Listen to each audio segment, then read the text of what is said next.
You're not tired. You're just disconnected from your purpose. Because real exhaustion doesn't stop a determined mind. Only a distracted one does. Let me tell you something most people don't want to admit. You don't fail to take action because you lack energy.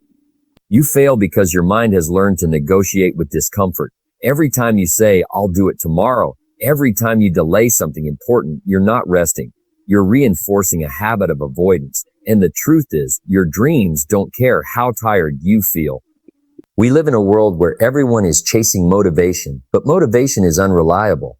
It comes and goes like the wind. Some days you feel unstoppable.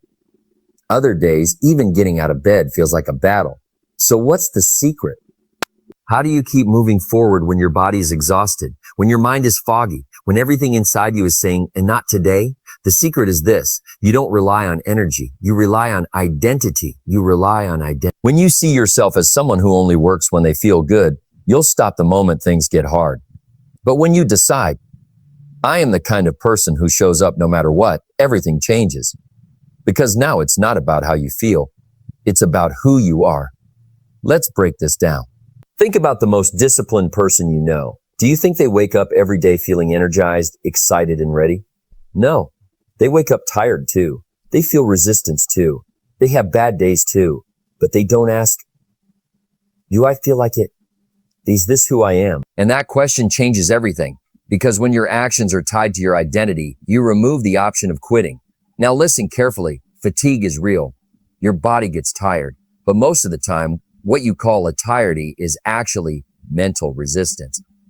It's your brain trying to protect you from effort, from discomfort, from uncertainty. Your brain's job is not to make you successful.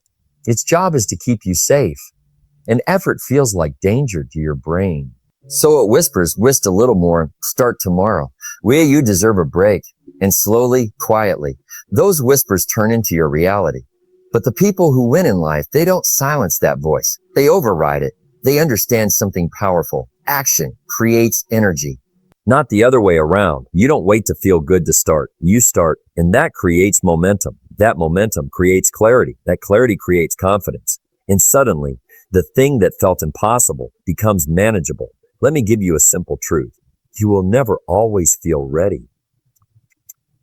You will never always feel motivated. You will never always feel energized. So if your success depends on how you feel, you will never be consistent. And consistency, not talent, not luck, is what builds greatness. So what do you do when you're tired? You shrink the task. Instead of saying, "I have to work for 3 hours," you say, "I'll just do 10 minutes. No pressure, no overwhelm, because starting is the hardest part. And once you start, something magical happens. Your brain shifts, resistance fades, focus increases, and those 10 minutes turn into 30, then 60, then more. This is how you trick your mind into action, not by forcing, but by guiding. Another secret, stop making everything emotional. You don't need to feel inspired to act. You don't need the perfect mood, the perfect timing, the perfect conditions. You need a system. Because systems don't care about feelings. A system says, at 7 a.m. I work, at 8 p.m. I study. No debate, no negotiation. And when you follow a system long enough, it becomes automatic. Like brushing your teeth. You don't wake up and say, "Do I feel like brushing today? I feel like brushing today." No, you just do it. That's the level your work needs to reach. Automatic, non-negotiable. Now here's something deeper. You're not just fighting tiredness, you're fighting your past habits.